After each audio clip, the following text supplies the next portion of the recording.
Welcome back to city news. Duggirala శుభం Maheshwari cold storage అగ్ని ప్రమాదం విచారణ పారదర్శకంగా ఉండాలని నివేదికను త్వరితంగా రైతులకు తెలపాలని పసుపు రైతు సంఘం సబ్ కలెక్టర్ కు వినతి పత్రం అందజేశారు. రైతులతో సబ్ కలెక్టర్ మాట్లాడుతూ నివేదిక తయారు చేయడానికి కొంత సమయం పడుతుందని, త్వరగా నివేదిక ఇవ్వాలని మార్కెటింగ్ శాఖ, వ్యవసాయ శాఖ ఉన్నతాధికారులను ఆదేశించినట్లు తెలిపారు. కోల్డ్ స్టోరేజీకి సంబంధించిన రికార్డులను కూడా సీజ్ చేసినట్లు, రైతులు ఆందోళన చెందవద్దని ప్రభుత్వానికి నివేదించి న్యాయం జరిగేందుకు ప్రయత్నిస్తామని ఆయన హామీ ఇచ్చారు. క్వింటాల్ పసుపుకు 11,000 రూపాయలతో పాటు పూర్తి ఇన్సూరెన్స్ ఇవ్వాలని, కోల్డ్ స్టోరేజీ అద్దెలు, బ్యాంకు రుణాలు రద్దు చేయాలని పసుపు రైతు సంఘం రాష్ట్ర కన్వీనర్ జొన్న శివశంకర్రావు, వేములపల్లి వెంకటరామయ్యలు తెలిపారు. గత నెల 19వ తేదీన దుగ్గిరాల కోల్డ్ స్టోరేజీ అగ్ని ప్రమాదం జరిగింది. దీంట్లో 1,20,000 క్వింటాల పసుపు దగ్ధమైంది.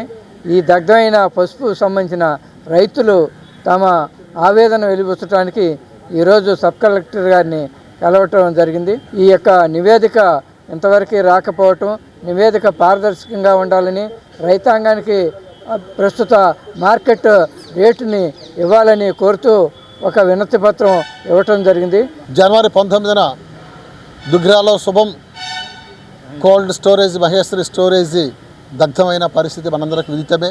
ఆ క్రమంలో ఇప్పటికీ ఒక ఎంక్వైరీ కమిటీని వేశారు.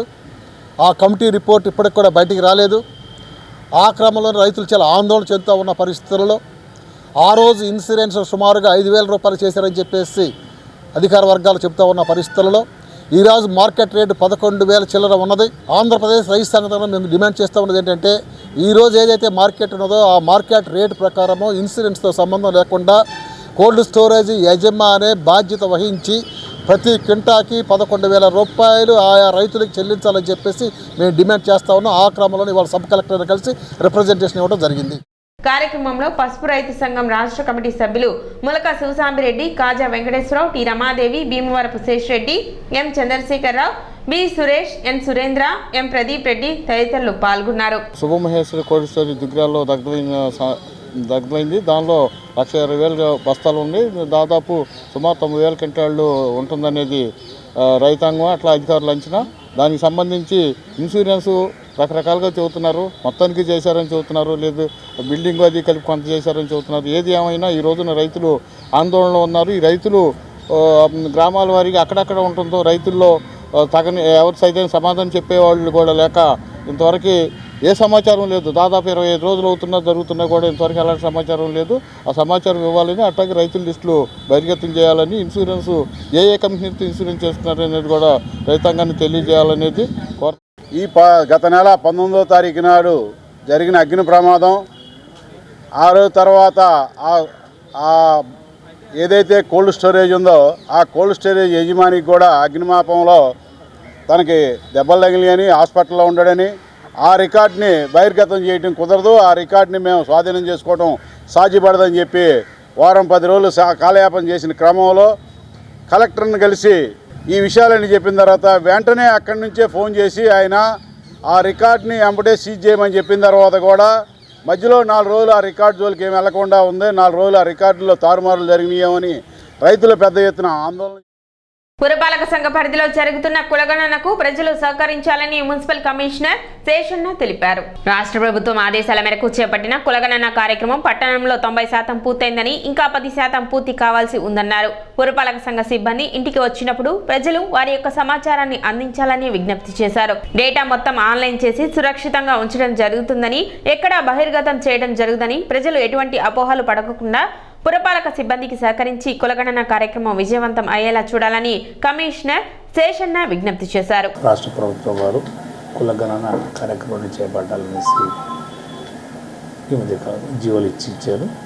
దాని యొక్క ప్రధాన లక్ష్యం ఏంటంటే, రాష్ట్రంలో వివిధ కులాల యొక్క సామాజిక, ఆర్థిక, రాజకీయ, విద్య, వైద్య ఇలాంటి అవసరాల గురించి, సదుపాయాల గురించి ఏమున్నాయో అనేటువంటి విషయాల గురించి సమాచార సేకరణ చేయాలనేసి ఒక లక్ష్యంతో ప్రభుత్వం ఆదేశాలు ఇచ్చి ఉన్నారు.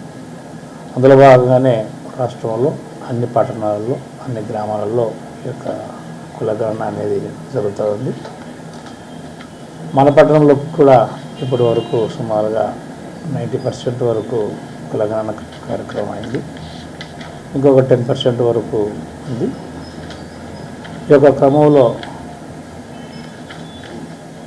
మున్సిపాలిటీ సంబంధించినటువంటి స్టాఫ్, వాలంటీర్స్ కావచ్చు, సెక్రటరీస్ కావచ్చు, మున్సిపల్ ఆఫీస్ నుంచి ఇండోర్ స్టాఫ్ అయినటువంటి సూపర్వైజర్స్, అలాగే టౌన్ ప్లాన్లో ఉన్నటువంటి ఏసీపీలు వీళ్ళందరూ కూడా వస్తున్నారు. కొంతమంది ఊర్లలో లేని కారణంగా, అలాగే కొంతమంది కొన్ని చనిపోయినటువంటి కారణంగా కొంత సమాచారం సమయానికి అందడం లేదు. ఈ విషయంలో అందరికీ విజ్ఞప్తి ఏంటంటే, మీ ఇంట్లో ఒక్కరున్నా కూడా ఆ యొక్క సమాచారాన్ని మున్సిపాలిటీ నుంచి వచ్చేటువంటి వాలంటీర్ కావచ్చు, సెక్రటరీ కావచ్చు, స్పెషల్ ఆఫీసర్ కావచ్చు, సూపర్వైజర్ కావచ్చు, నోడల్ ఆఫీసర్స్ కావచ్చు, వీళ్ళు వచ్చినప్పుడు వీళ్ళందరూ కూడా మున్సిపాలిటీ నుంచి వస్తున్నటువంటి ఫంక్షనరీస్ కాబట్టి మీరందరూ కూడా వీళ్ళను గమనించి వారు అడిగినటువంటి సమాచారాన్ని అందిస్తే కనుక దానంతా కూడా ఆన్లైన్లోనే డేటా ఎంటర్ చేయడం అవుతుంది. ఫిజికల్గా ఎవరి దగ్గర కూడా ఒక్క సమాచారం కూడా వాళ్ళు ఉంచుకోరు. ఇదంతా కూడా డైనమిక్ డేటా. ఈ డైనమిక్ డేటాలో ఏది కూడా ఫిజికల్ వీళ్ళ దగ్గర ఉండదు. అండ్ ఈ యొక్క సమాచారం అంతా కూడా రాష్ట్రానికి వెళ్ళిపోతుంది.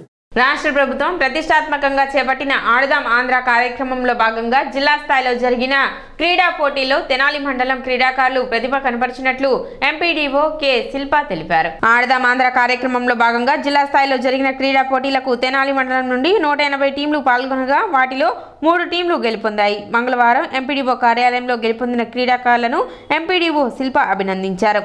వాలీబాల్ పురుషుల విభాగంలో జిల్లా మొదటి స్థానం, మహిళల క్రికెట్ టీం 2వ స్థానం, మహిళల బ్యాడ్మింటన్ పోటీలలో 3వ స్థానం లభించిందని, మొదటి స్థానం సాధించిన పురుషుల వాలీబాల్ టీం విశాఖపట్నంలో జరిగే రాష్ట్ర స్థాయి పోటీల్లో పాల్గొంటారని ఎంపీడీఓ తెలిపారు. రాష్ట్ర స్థాయిలో కూడా ప్రతిభ కనపరిచి విజయకేతనం ఎగురవేయాలని ఆమె ఆకాంక్షించారు. కార్యక్రమంలో ఏవో ప్రతాప్ రెడ్డి, కార్యాలయ సిబ్బంది పాల్గొన్నారు. మన స్టేట్ గవర్నమెంట్ ప్రతిష్టాత్మకంగా చేపట్టిన ఆడదాం ఆంధ్ర టోర్నమెంట్స్లో మన తెనాలి మండలం నుంచి 180 టీంలు పార్టిసిపేట్ చేయగా జిల్లా స్థాయిలో మనకి 3 టీంలు గెలుపొందడం జరిగిందండి.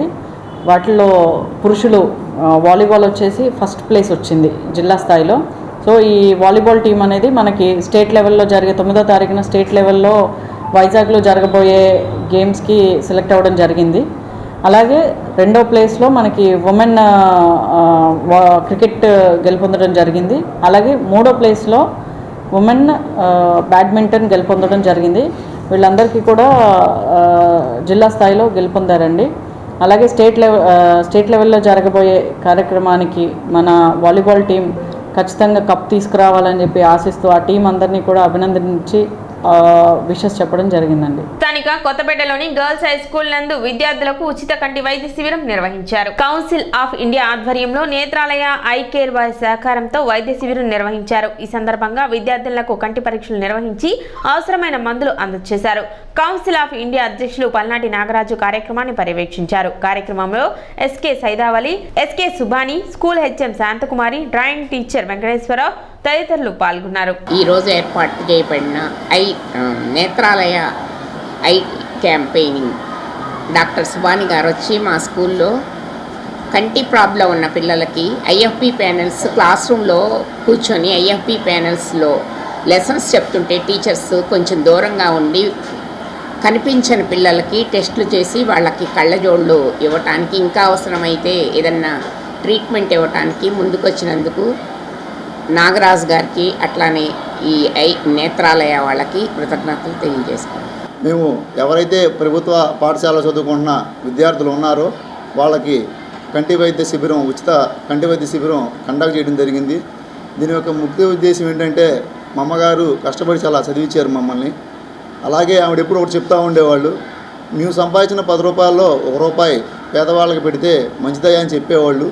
ఈ రోజున అదే ఉద్దేశంతో ఎవరైతే బడుగు బలహీన వర్గాల వారు ఉన్నారో, ప్రభుత్వ పాఠశాల చదువుకుంటున్నారో వాళ్ళకి నా వంతు సాయంగా ఏదో ఒకటి సమాజ సేవ చేద్దామని ఈ రోజున ఉచిత కంటి వైద్య శిబిరం ఏర్పాటు చేయడం జరిగింది.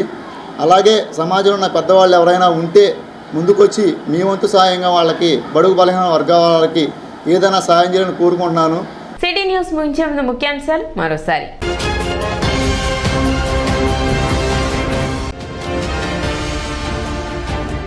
పట్టణంలో జరుగుతున్న కులగణన కార్యక్రమానికి ప్రజలు సహకరించాలి. కమిషనర్ శేషన్న విజ్ఞప్తి.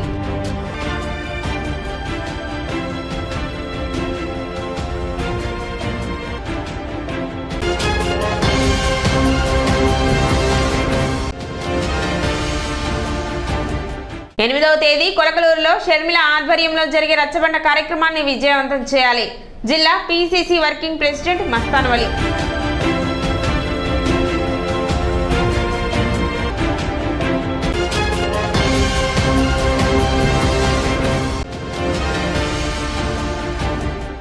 దుగ్గిరాల కోల్డ్ స్టోరేజ్ అగ్ని ప్రమాద విచారణ పారదర్శకంగా జరగాలని కోరుతూ సబ్ కలెక్టర్కు వినతి పత్రం అందజేసిన ఏపీ పసుపు రైతు సంఘం.